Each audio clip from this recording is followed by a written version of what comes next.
Thank you to the worship team for leading us in worship. Here's my heart. Speak what is true. Do we want to hear the truth from God today? We're going to open our Bibles and find some truths in the Bible. We're going to be looking at a couple of episodes from the life of Jesus as he interacts with his followers. And I've entitled this message, Sitting at the Feet of Jesus. And the main objective here today is just to bring out and maybe impress on you that the number one priority of every follower of Christ needs to be sitting at the feet of Jesus. Now, just as a lot of spiritual statements are, they say easy and do hard. They say easy and they do hard. Sitting at the feet of Jesus rolls off your tongue nicely, right? It sounds good. It's a good thing. We hear it spoken sometimes, but it does hard sometimes. Not only because it is hard, but also because a lot of times it's a little difficult to really picture what does that even mean. What does it look like to sit at the feet of Jesus today? Because if I had said, sitting at the feet of Dennis, I could walk down here and I could sit on the floor, right? That would be sitting at the feet of Dennis. It would be a bit odd, but I would understand what you mean and I would know how to do it. But when you tell me to go sit at the feet of Jesus, I have to stop and reflect a little and think, Jesus is not here in person, in the flesh, for me to go sit at his feet. And so I have to think a little bit more about what that even means. And so I like for us to look at it maybe more from the perspective of apprenticeship. We all kind of know what apprenticeship is, at least. We've kind of come away from that, sadly, in our culture, I believe. Actually, maybe worldwide. But over the course of history, that has been something that mankind has understood and done fairly well at, where a young man or woman, maybe from the ages of 10 to mid-teens somewhere, would choose a craft or an art or some sort of an occupation, and they would find a master of that occupation, and they would move in with this person, they would live with this person, they would listen to the way he talks with his customers, the way his hands move when he's building whatever it is he's building, and the goal is to become like that master craftsman. If he's maybe a cabinet maker, the goal would be that someday I'm going to have my own cabinet making business, and when I make cabinets for people, they're going to say, "You were an apprentice under Abe, the cabinet maker, weren't you? I can see the way you make cabinets is just like he did. You weren't at all like John's cabinet shop. His was shot." The intent was he would leave a mark on your life, and you would live your life the way this man had lived. And so that's kind of a little bit more maybe what we're looking at. If you can get the picture of that an apprentice of Jesus. Sitting at the feet of Jesus is being an apprentice of Jesus. So today we're going to look at two episodes in the New Testament from Mary and Martha and their interaction with Jesus. And I hope that reading these episodes is going to kind of shed a little bit of light on what the application could look like in our lives as we attempt to sit at the feet of Jesus, as we attempt to be an apprentice of Jesus, to become more like him. Now, the context to this, we're going to be in Luke 10 verses 38 through 42. All right, but the context of this little story here is that Jesus had just been in the order that Luke wrote it anyway. We're not sure whether that was exactly chronological, probably not, but he had a reason. For some reason, Luke saw fit to put these in that order. So Jesus sending out his disciples, his followers, to spread the gospel. He's teaching them how. He's giving them some instructions, very specific instructions. He's saying, I want you to go like two at a time. This is how I want you to address people when you enter the city. This is what I want you to take along. This is what I don't want you to take along. Very specific instructions on how to go about serving, right? Then he tells a story about the Good Samaritan where he brings out how that a man was prepared and willing and able to serve his fellow man, especially those in need. A poor man that had gotten beat up, and a man came along, and he's telling a story so that we know better how to serve our fellow man, right? Then he gets to this little story. And at first glance, it looks like he's contradicting himself a bit. Let's read it and see what truths we can get from it. Luke 10, verses 38 through 42. Now, as they went on their way, Jesus entered a village, and a woman named Martha welcomed him into her house. And she had a sister called Mary, who sat at the Lord's feet and listened to his teaching. But Martha was distracted with much serving, and she went up to him and said, "Lord, do you not care that my sister has left me to serve alone? Tell her then to help me." But the Lord answered her, "Martha, Martha, you are anxious and troubled about many things, but one thing is necessary. Mary has chosen the good portion, which will not be taken away from her." So this is the text here that we see. And in this text, we're going to find 4 aspects of apprenticeship, or 4 aspects of sitting at the feet of Jesus. And I want us to, for those of you that take notes, I have them all starting with the letter B to help you out here a little bit. But the first aspect that we're going to see here is just simply be with Jesus. Pretty profound, right? Very basic. Be with Jesus is the first aspect of being an apprentice of Jesus that I want us to see here. And like I said, it looks a little bit at first glance like he's contradicting himself. He just got done giving him all these pointers on how to go about serving, how important it is to help the poor and the needy and those that are hurting. And this is how I want you to do it. You need to serve. We've got a job for you to do. And then this story looks like it says serving is not that important. You should sit instead of serving. And so you're scratching your head a little bit trying to figure out what is it. But I think instead of it being contradictory, what it actually is Jesus helping his followers to understand the balance between the two, the balance between serving and sitting, the balance between doing and being. And I think he's also really wanting to show his followers where they can find the heart behind the service. Because service without the heart is just hard work, and it's really kind of fruitless, likely. So he wants them to understand that there needs to be a heart behind it first. So aspect number 1 is be with Jesus. And that we find here early on in this little episode, and it's very basic. It just says, she had a sister called Mary who sat at the Lord's feet and listened to his teaching. It was very basic. She sat there, right, very close proximity to him, and was focused on him, listening to whatever he had to say. She wanted to be close by so she could see his eyes and get the intent behind his words and feel his body language and get what he's trying to say. So what does that look like here? We can't be in close proximity to the man Jesus in the flesh. Now, this is not profound stuff, because what I'm going to tell you here, you knew already. Quiet time in prayer and reading the Bible are how we be with Jesus. And yet we so often don't do it. But I think going a little bit deeper and explaining it, the quiet time in prayer that you have ought to be just as much listening as talking. Spending time with Jesus, being with Jesus as an apprentice. Imagine a young apprentice who is sitting there with his master, and he's doing all the talking himself. And the master says, "You know what? Go find a different trade. I don't have time for this. If you don't really want to learn from me, you don't really want to become like me." And so our time, quiet time in prayer, needs to be just as much listening as talking. And then our reading the Bible. This is a way to become like Jesus as well, to be with Jesus. This is a book about Jesus. Jesus is all throughout Scripture. But I would want to challenge you. I was recently challenged with this, and it's something I just started doing a few days ago.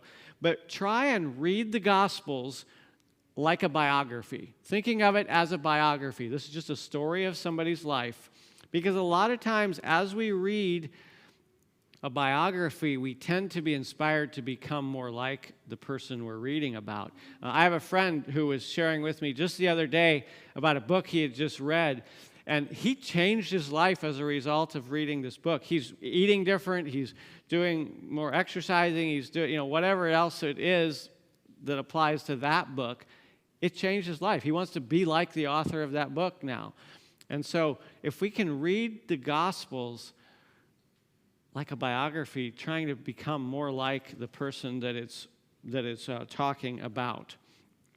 Because it all points to Jesus, especially the Gospels. It's a story of his life.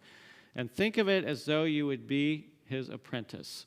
That's just how as we're being with Jesus, if I am his apprentice, how can I become more like him? So the first aspect of sitting at the feet of Jesus or being an apprentice of Jesus is be with Jesus. Second one is buck the system.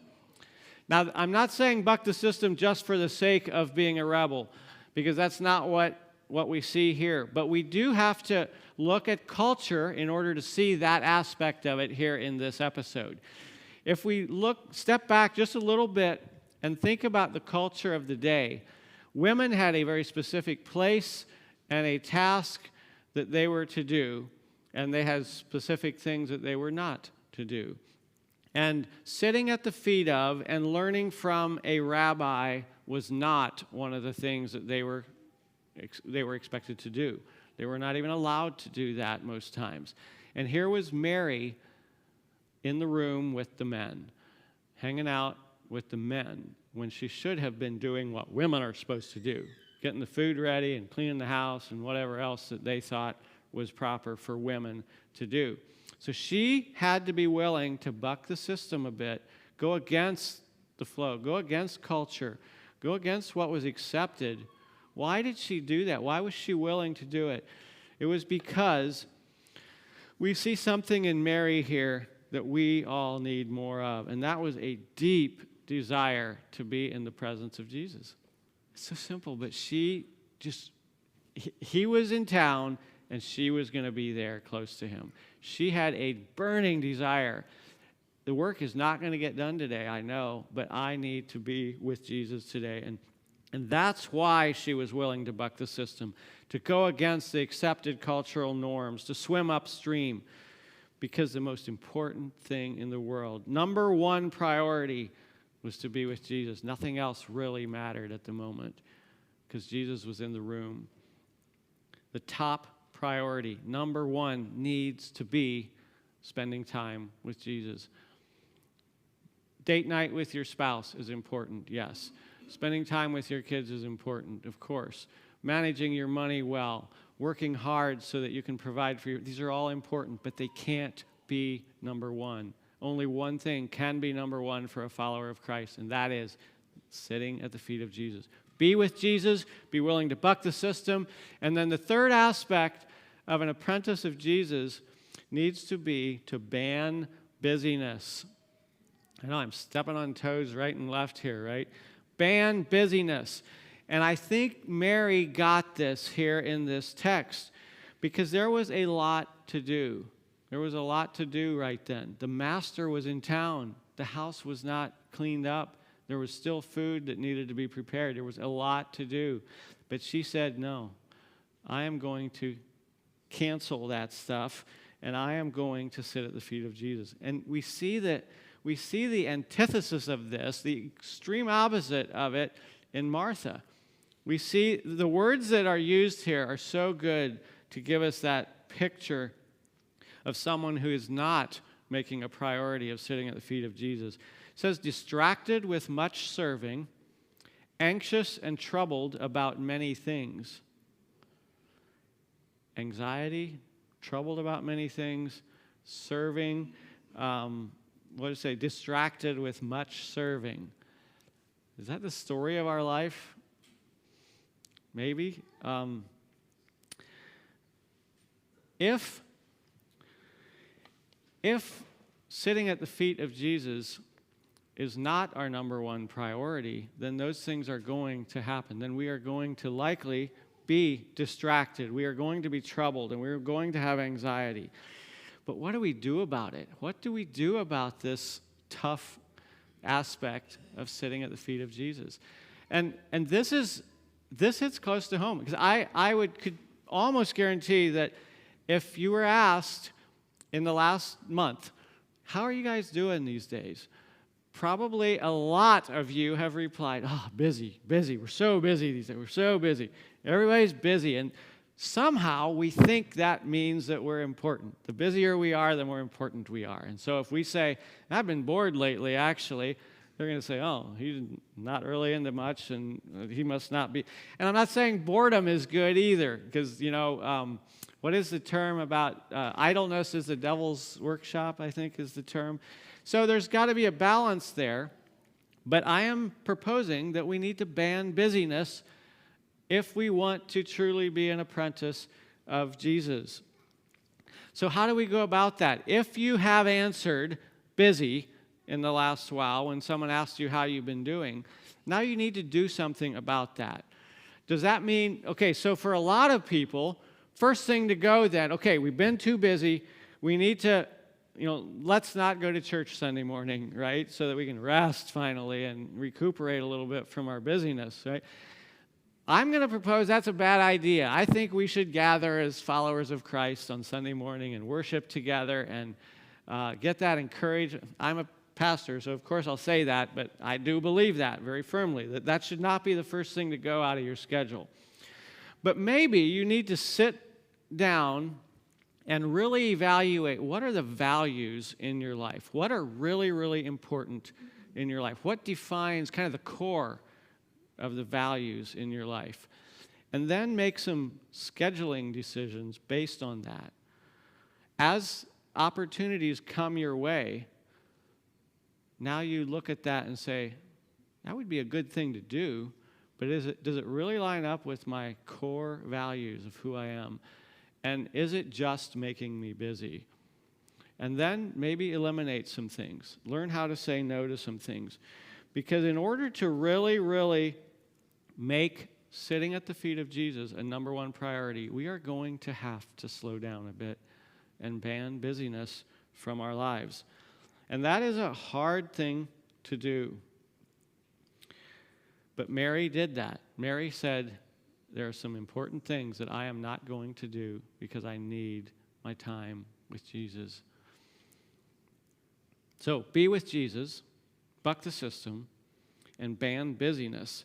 Now, those are the first three. Now, the fourth aspect of being an apprentice of Jesus is more a result of living out those first three. So let's look at Mary's life and see what came out of that, living out these first three. How is it going to change Mary now that she is living these aspects of apprenticeship? How will it change your life? What is going to be the result of it? That's what we're going to see in the fourth aspect of being an apprentice of Jesus. Now, Martha is distracted, troubled, and anxious, right? That's not a result of being with Jesus. That's a result of being busy and some of these other things, right? So I'm proposing that the fourth aspect of apprenticeship is simply become like Jesus. That's what's going to come out of it. I know you were expecting some profound statement, but you're going to get a lot of simple from me for sure today, because it's so basic. We are going to become like Jesus as a natural result of living out these first three aspects of apprenticeship. But in order to see what that looks like when Mary chose to be with Jesus, when she chose to buck the system of her culture, and when she chose to ban busyness, we're going to need to look at episode number 2 for today. And I want to read that in John 12, verses 1 through 8. This is another interaction with Martha and Mary and Jesus, all right? And it happened later. So this is after Mary has started practicing this lifestyle. So John 12, verse 1. 6 days before the Passover, Jesus therefore came to Bethany, where Lazarus was, whom Jesus had raised from the dead. So they gave a dinner for him there. Martha served, and Lazarus was one of those reclining with him at table. Mary, therefore, took a pound of expensive ointment made from pure nard and anointed the feet of Jesus and wiped his feet with her hair.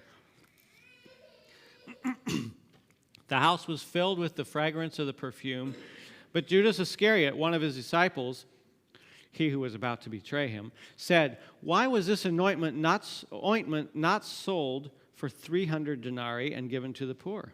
He said this not because he cared about the poor, but because he was a thief, and having charge of the money bag, he used to help himself to what was put into it. Jesus said, "Leave her alone, so that she may keep it for the day of my burial. For the poor you always have with you, but you do not always have me."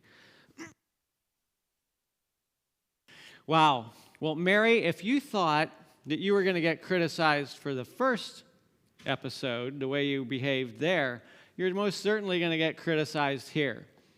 So not only is she letting Martha do all the serving again, but she is once again hanging out in the room with the men.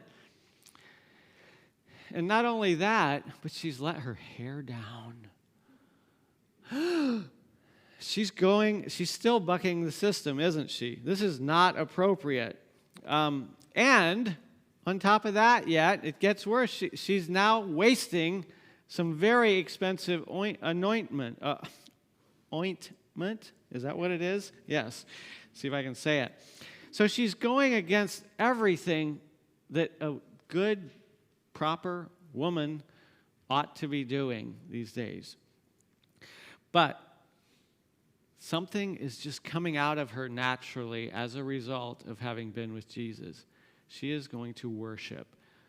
She is going to worship the Master regardless of what other people say, because she can't help herself. She's becoming like Jesus as well. She's being generous. She's giving heartfelt to the Master, and she is serving the Master. Service is coming out of that from a heart, from a pure heart. So then there's two natural responses we see, though, coming out here. The first one is a natural response of worship for a person that has been with Jesus. But we also see the natural response of those that have not been with Jesus, and that's criticism. We saw it in the first one. We see it here. Now, I don't think John is being entirely fair when he just nails it all onto Judas. He says Judas criticized her and said that she should have sold it and given the money to the poor. I am pretty sure all 12 of them were sitting there thinking the same thing. Like, okay, this is a bit awkward, and then why is she doing that? And Jesus has been teaching us about helping the poor and about serving, and it just seems like this isn't quite right. John is now writing it from way years later and looking back, and he's learned a lot, and so he has that advantage here. But it is interesting to me to see that criticism is coming out of the heart of someone not having been a good apprentice of Jesus. They're very, very critical, looking for things that are wrong. But now let's look. So we've looked at these four aspects of apprenticeship with Jesus, sitting at the feet of Jesus. And I want us to look really, really briefly yet at some of the examples from the Old Testament, because this is something that didn't just apply to that 3-year or however many year period where Jesus walked the earth. The whole concept of spending time with God predated that, and it postdated that. It goes throughout the course of human history. There has been a deep need for humanity to have close interaction with their God. And so I think of the story of Daniel. When he was in a strange land and was rising up through the ranks of government, he still recognized that strong need of spending time with God. And we know the story where he goes to his window, opens up the window, and prays to his God 3 times a day. He did that because he wanted to spend time with God. He wanted to be with God. He had to buck the system in order to do that, because the system, remember the story? The system said, we only pray to the king. He had to be willing to go against culture in order to be with God. And he was probably a very, very busy man because he was one of the leaders of all of the leaders within the kingdom. So he had a lot going on, I'm sure. And yet he had that scheduled time when he would go to be with God. I can just picture him, somebody coming up to him and say, hey, we got a meeting with so-and-so. He's going to be in town. We need to meet with him at 12 noon tomorrow. And he pulled out his phone and says, how about 1:30? I got an appointment at 12 that can't be changed. It's number one priority. It's in red. I can't move it. Got to do 1:30, not 12. Because that's when I go to be with my God. I could just picture him. This is number one priority for Daniel. And then I think of the sons of Korah. You know who the sons of Korah are? I don't either. But I know something that they wrote. They wrote Psalm 42. And they said, I don't know which, probably just one of them, but it says it's written by the sons of Korah. It says, as the deer pants for the water brooks, so my soul longs for you. Just get that picture in your mind. These sons of Korah got it. They longed for that relationship with God because they knew their soul needed it. It was a desperate need of their soul to spend time with God. Do we ever long to be able to spend time with God? Well, I think when we look at the alternative in the Old Testament, it gives us even better picture of this. The tragedy of not being able to spend time with God, not being able to come into God's presence. And I think of the story in 1 Samuel 4, verses 21 and 22. What was happening here was that Israel had went to war with the Philistines, and a messenger came back to bring the message about the war to Eli, the high priest, and said, it's not going well at all. Israelites are fleeing from the war, and the Philistines have taken the Ark of the Covenant. They have taken the Ark of God, and they are taking it to their own land. And when he heard this, he fell over backwards and died.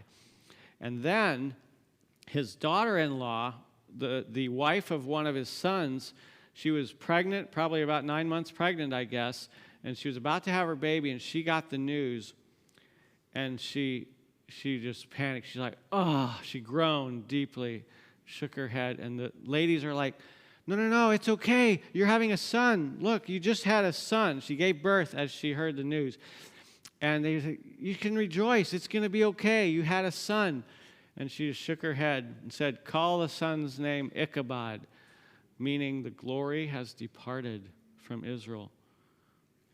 The glory has departed. She recognized that it don't matter how many sons I have. If the presence of God has left the camp and we can't come into the presence of God, we are doomed. And she recognized that. But folks, the beauty for us is nobody can take the ark from us.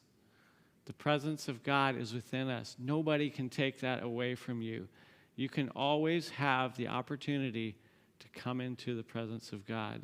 You can always have the opportunity to be with Jesus. And it's your choice to decide whether you're going to follow the cultural norms or if you are going to say, you know what? I am going to be with Jesus even if it means going against some cultural accepted practices. And when it comes to my schedule, I think I'm going to start saying no. I'm going to make room somewhere in my schedule to have that time with Jesus. And then as a result of that, we're going to start seeing we becoming more and more like Jesus. And that is a beautiful thing. And I think this message was really instilled in my heart because I had the opportunity to spend extended time with Jesus, that most people probably don't get that opportunity quite like that. But as I was experiencing it and pondering it, it hit me that there is a way that all of us can spend time with Jesus. We can have that, the beauty of sitting at Jesus' feet. We don't need 7 weeks off to be able to experience that. We all can have the opportunity of spending time with Jesus. God knew that we needed that, and that's why he sent his son, to make it possible for us to experience that. So this was intended to really be an introduction, kind of a whetting your appetite. I am planning to do a sermon series in October, hopefully. We'll probably call it The Yoke of Jesus, that will go into this more in depth, the different aspects of it, what it could look like, probably a very practical look at this. And no, Dawson, the yoke of Jesus is not an egg yolk, and it's not over easy, but it is an easy yoke. Those were Dawson's words to me earlier. So that can maybe help you remember the title, probably, The Yoke of Jesus. Let's pray. Father, thank you so much that you allow us to come into your presence. We don't deserve this at all because of who we are. We're human beings. We do not deserve to come into the presence of a holy God. And we have sinned. And we have failed you so many times. And so we deserve none of this. And yet you allow us this privilege. And so we accept. We want this, Lord. And God, I pray for each person here in the room today, as they go home and ponder this, I pray that you would open up some opportunities for them to be able to experience this. And as they look at their schedule for the week, I pray that they would maybe move this up a notch or 2 or 3 or 10 or however many it takes to get to the top, Lord, because we know that spending time with you must be number one. So, Lord, grant them this desire of their heart. I know they want this, and so I pray that you would allow them this privilege. And then, as we live this out and become more and more like you, we want you to be glorified. As the world around us sees us being more like you, I pray that you would be glorified and honored, not us, Lord, because that is the ultimate goal here, is to bring you glory. So go with us as we leave this building and attempt to put this into practice. We love you, Lord. In Jesus' name, amen.